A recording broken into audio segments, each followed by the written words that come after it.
2020년 5월 브라질 아마조나스주의 마나우스에서 충격적인 소식이 전해졌습니다.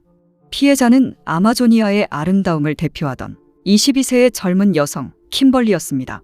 그녀는 2019년 미스 마니코레로 선발되어 지역 사회의 자랑이자 밝은 미래를 꿈꾸던 치의학을 공부하던 학생이었습니다. 하지만 그녀의 빛나던 삶은 연인의 아파트에서 싸늘한 주검으로 발견되면서 비극적으로 막을 내리고 말았죠. 지금부터 킴벌리의 삶과 꿈, 비극의 전말, 범인의 도주와 체포, 그리고 이 사건이 남긴 사회적 파장까지 깊이 파고 들어가 보겠습니다. 킴벌리는 1998년 브라질 아마조나스주 작은 도시 마니코레에서 태어났고 열대우림의 풍요로운 자연 속에서 성장한 그녀는 어릴 때부터 총명하고 활기찬 아이였습니다. 그녀의 가족과 친구들은 킴벌리가 언제나 긍정적이고 주변 사람들에게 따뜻한 에너지를 나눠주는 사람으로 기억합니다. 그녀의 가장 큰 꿈은 치과의사가 되는 것이었습니다. 사람들의 건강한 미소를 되찾아주는 일에 큰 보람을 느꼈고 이 꿈을 이루기 위해 마나우스로 떠나 명문 사립대학에서 치의학을 전공하고 있었습니다. 학업에 대한 그녀의 열정은 매우 컸으며 동기들 사이에서도 성실하고 재능 있는 학생으로 인정받았습니다. 그리고 킴벌리에게는 또 다른 재능이 있었습니다. 바로 눈부신 아름다움과 무대 위에서의 당당함이었죠. 175cm의 큰 키와 매력적인 외모를 가진 그녀에게 주변인들은 미인대회 출전을 권유했고 2019년 그녀는 고향 마니코레를 대표하여 미인대회에 참가하기로 결심합니다. 이는 단순한 아름다움을 뽐내는 자리가 아니었습니다. 그녀는 자신의 고향을 알리고 젊은 여성들에게 꿈과 희망의 메시지를 전달하고자 하는 포부가 있었습니다. 결과는 성공적이었고 그녀는 2019 미스 마니코레의 왕관을 차지했으며 곧이어 아마조나스주 전체를 대표하는 미스 아마조나스 선발대회에 출전하여 최종 2위에 오르는 쾌거를 이뤘습니다. 비록 우승은 놓쳤지만 그녀의 아름다움과 지성은 많은 사람들에게 깊은 인상을 남겼죠. 그렇게 킴벌리는 치과의사의 꿈과 모델로서의 경력을 성공적으로 병행하며 자신의 미래를 착실하게 그려나가고 있었습니다.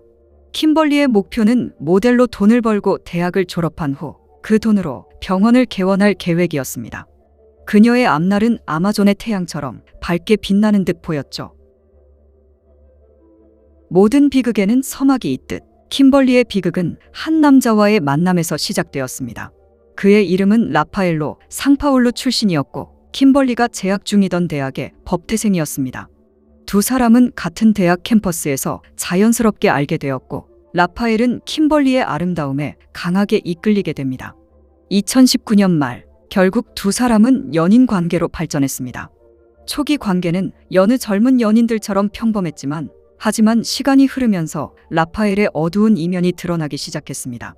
그는 극도로 소유욕이 강하고 질투심이 많은 성격이었습니다. 라파엘은 그녀의 소셜미디어 활동, 그녀가 만나는 친구들, 심지어 그녀의 학업과 모델 활동까지 사사건건 간섭하고 통제하려 들었습니다. 라파엘은 그녀를 폭행한 적은 없지만 친어머니와 만나는 것조차 허락하지 않을 정도였습니다. 특히 킴벌리가 미인대회 출신으로서 대외 활동을 하고 사람들의 주목을 받는 것을 병적으로 싫어했습니다. 그는 킴벌리의 휴대폰을 수시로 검사했고 그녀가 다른 남성과 조금이라도 말을 섞는 것을 보면 불같이 화를 내며 다툼을 일으키곤 했습니다. 킴벌리의 친구들은 라파엘의 이러한 행동을 여러 차례 목격했고 그녀에게 그와의 관계를 다시 생각해보라고 조언하기도 했습니다. 킴벌리는 점차 이 관계에 지쳐갔고 자신의 꿈과 미래를 응원해 주기는커녕 족쇄처럼 올가매려는 라파엘의 행동에 깊은 회의감을 느꼈습니다. 결국 2020년 4월 그녀는 라파엘에게 이별을 통보합니다. 하지만 라파엘은 이별을 받아들이지 못했고 그는 킴벌리에게 끊임없이 다시 만나달라고 매달렸으며 때로는 협박에 가까운 말을 하기도 했습니다. 이별 후에도 그의 집착은 끝나지 않았고 이것이 곧 닥쳐올 끔찍한 비극의 전조였음을 그때는 아무도 알지 못했습니다. 2020년 5월 10일은 브라질의 어머니 날이었고 킴벌리는 그날 저녁 어머니와 마지막 통화를 했습니다. 킴벌리는 친구 집에 있었고 그날 밤 그녀는 그곳에서 하룻밤 묵을 계획이었죠. 그런데 얼마 지나지 않아 킴벌리는 친구에게 라파엘의 집으로 가야 할 것 같다며 앱으로 택시를 알아보기 시작했습니다.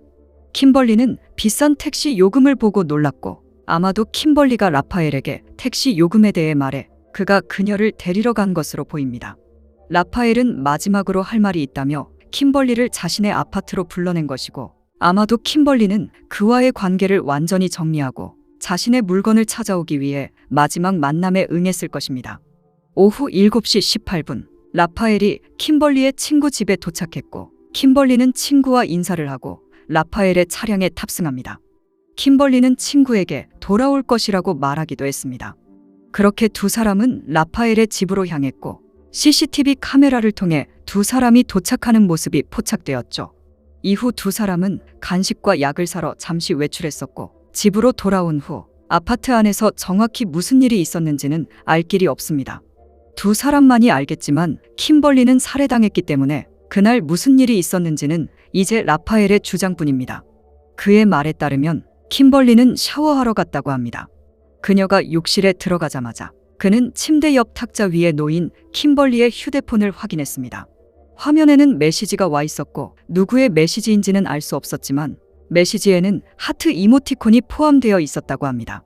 라파엘은 킴벌리가 자신을 떠나 다른 남자를 만나고 있다는 망상에 사로잡혔고 결국 이성을 잃고 부엌에 있던 흉기를 집어 셔츠 뒤에 숨긴 후 침실로 돌아왔습니다. 킴벌리가 샤워를 마치고 나오자 아무런 경고도 없이 그는 흉기를 뽑아 그녀를 공격하기 시작합니다. 킴벌리는 필사적으로 저항했지만 남성의 완력을 이겨낼 수는 없었죠. 차가운 아파트 바닥에 쓰러진 킴벌리는 결국 그 자리에서 숨을 거두고 말았습니다. 이후 그는 킴벌리의 시신을 어떻게 처리해야 할지 고민했고 밖으로 가져 나가고 싶었지만 CCTV 때문에 찍힐 게 뻔했기 때문에 포기할 수밖에 없었고 결국 그의 머릿속에 떠오른 해결책은 킴벌리의 시신을 그대로 남겨두고 도주하는 것이었습니다. 그는 도주 전 아버지에게 전화를 걸어 자신이 킴벌리를 살해했다고 고백했고 아버지는 그에게 자수하라고 조언했지만 하지만 라파엘은 계획에 따라 베네수엘라로 도망치기로 결정합니다. 다음 날 오전 1시 30분 그가 아파트를 나서는 모습이 CCTV 카메라에 포착되었죠. 그는 옷을 갈아입은 상태였고 차분했으며 여유로워 보였습니다. 킴벌리가 돌아오지 않자 그 친구는 킴벌리에게 전화를 걸기 시작했지만 받지 않았고 라파엘에게도 전화를 걸었지만 그 역시 전화를 받지 않았습니다. 친구는 무언가 수상하다고 판단해 킴벌리의 삼촌에게 전화를 걸었습니다. 킴벌리의 삼촌은 무슨 일이 일어났는지 알아보기 위해 라파엘의 아파트로 향했고 문을 두드렸지만 당연히 문은 열리지 않았습니다. 이어 삼촌은 주차장으로 향했고 라파엘의 차량은 어디에도 보이지 않았습니다. 그는 킴벌리와 라파엘에게 무슨 일이 일어났을 것이라 생각하며 곧장 경찰서로 향했습니다. 5월 11일 수사관들이 라파엘의 아파트에 도착했고 여전히 라파엘과 킴벌리는 전화를 받지 않고 있었습니다. 결국 수사관은 열쇠 수리공을 불러 문을 열고 안으로 들어가게 됩니다. 그곳에서 수사관들은 이미 싸늘하게 식어버린 킴벌리의 시신과 마주해야 했습니다. 범행 현장은 처참했고 젊은 여성의 꿈이 얼마나 잔인하게 짓밟혔는지를 고스란히 보여주고 있었습니다. 현장에는 여러 개의 동일한 발자국이 남아 있었으며 누군가가 아파트에 강제로 침입한 흔적은 없었습니다. 그곳은 라파엘의 집이고 라파엘과 연락이 닿지 않았기 때문에 수사관은 이 사건이 라파엘과 연루되었다고 판단하게 됩니다. 다음 날인 5월 12일 라파엘의 체포영장이 발부되었습니다. 경찰은 라파엘의 친척들이 스페인에 있었기 때문에 그가 스페인으로 도주할 것이라고 판단했습니다. 하지만 라파엘은 치밀하게 베네수엘라로 향하는 자신의 도주 계획을 실행에 옮겼습니다. 우선 그의 목적지는 브라질 최북단 베네수엘라와 국경을 맞대고 있는 로라이마주였습니다. 차를 몰고 도주하는 도중 그의 차는 전복되었고 은행 카드와 휴대폰만 가지고 주변 마을로 걸어갔습니다. 그곳에서부터 라파엘은 트럭 운전사의 도움과 택시, 버스를 타고 약 140km를 더 이동했습니다. 라파엘이 도주하고 있는 동안 그의 주변인들은 참고인 조사를 받았고 그의 어머니는 한 인터뷰에서 자신의 아들도 피해자라는 이론을 고수했습니다. 당시 그녀의 인터뷰는 엄청난 비난을 받았었죠. 그녀는 아들이 납치당했을 가능성을 제기했고 그 이유는 라파엘이 아우디를 몰고 있었으며 돈도 많이 저축했기 때문에 누군가 돈을 노리고 아들을 납치했다는 것입니다. 13일이 되었고 마침내 수사관들은 완전히 뒤집혀 있던 라파엘의 차량을 발견합니다. 다음 날인 14일, 이러한 비극 속에서 라파엘의 아버지는 살자를 선택하고 말았습니다. 그는 선로에 몸을 던졌고 병원으로 이송되어 수술을 받았지만 부상이 심각해 숨을 거둔 것입니다. 국경 도시 파카라이마는 브라질과 베네수엘라를 잇는 육로 국경으로 당시 베네수엘라의 정치적 혼란으로 인해 국경 통제가 허술한 상태였습니다. 그는 이 허점을 노렸죠. 라파엘은 정식 출입국 심사대를 거치지 않고 현지 브로커의 도움을 받아 불법적인 경로를 통해 국경을 넘는 데 성공합니다. 킴벌리를 살해한 지 불과 며칠 만에 그는 브라질 사법당국의 손이 닿지 않는 해외로 도피한 것입니다. 그의 행방을 추적하던 경찰은 결정적인 첩보를 입수합니다. 그 첩보는 라파엘이 한 시골 농장에 숨어 있다는 정보였습니다. 그는 오두막 비슷한 곳에 몸을 숨겼고 돈을 내고 그곳에서 머물 수 있었습니다. 2020년 5월 15일 금요일, 킴벌리의 시신이 발견된 지 사흘째 되던 날, 특수작전팀은 첩보를 바탕으로 그 농장을 급습했고 오두막에 숨어있던 라파엘은 저항 한 번 하지 못한 채 그대로 체포되었습니다. 17세와 24세의 베네수엘라 출신 형제 2명도 라파엘을 숨겨준 혐의로 체포되었죠. 라파엘의 신문이 시작되었고 그는 눈이 멀어 우발적으로 저지른 일이라고 진술했습니다. 하지만 경찰은 라파엘의 병적인 집착이 만들어낸 결과라고 보았고 그가 이별을 받아들이지 못해 계획적으로 킴벌리를 자신의 아파트로 유인한 후 살해한 것으로 보았습니다. 경찰이 그에게 왜 스페인으로 도주하지 않고 베네수엘라로 도주했는지 묻자 그는 베네수엘라 나라 자체가 엉망이기 때문에 은신하기가 쉬울 것으로 생각했다고 말했습니다. 경찰은 그에게 아버지의 소식을 알렸고 그는 아버지의 죽음에 조금도 슬퍼하지 않았습니다. 검찰은 라파엘을 2가지 주요 혐의로 기소했습니다. 첫 번째는 여성살해로, 즉 여성이란 이유로 살해했다는 것입니다. 이는 가중 처벌을 받을 수 있음을 의미합니다.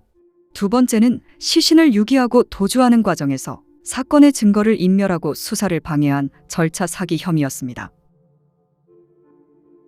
재판은 2021년 10월에 예정되어 있었고 2021년 1월 킴벌리의 어머니는 자신이 백혈병에 걸렸다는 사실을 발견하고 치료를 시작했습니다. 재판은 2021년 10월 27일에 시작되었고 당시 킴벌리의 어머니는 대학병원에 입원해 있었습니다. 그녀는 의사의 승인을 받아 화상을 통해 증언을 이어나갔습니다. 어머니는 킴벌리를 잃은 고통을 증언하며 라파엘에 대한 엄벌을 호소했죠. 변호인 측은 라파엘이 극심한 감정적 압박 상태에서 저지른 우발적 범행임을 주장하며 선처를 호소했지만 재판부는 이를 받아들이지 않았습니다. 판사는 그의 범행이 단순한 살인이 아니라 여성을 자신의 소유물로 여기는 통제에서 비롯된 범행으로 보았고 또한 범행 후의 치밀한 도주 계획은 그의 반성 없는 태도를 명백히 보여준다고 지적했습니다. 이렇기 때문에 저는 라파엘이 최소 징역 30년 이상이나 종신형을 예상했지만 놀랍게도 그는 징역 14년을 선고받았습니다. 라파엘이 선고를 받은 바로 그날 몇 시간 후 킴벌리의 어머니는 병원에서 세상을 떠났습니다. 마치 그녀는 라파엘이 판결을 받을 때까지 기다렸다가 눈을 감은 것 같았습니다. 그리고 다음 달인 11월 라파엘의 어머니도 암으로 세상을 떠났습니다. 결국 라파엘은 킴벌리뿐만 아니라 2가정을 완전히 파괴한 것입니다. 만약 킴벌리가 라파엘을 만나지 않았더라면 그녀는 아마 지금쯤 치과 의사가 되어 많은 사람으로부터 존경받고 사랑받고 있었을 것입니다. 다시는 이러한 비극이 되풀이되지 않길 바랍니다.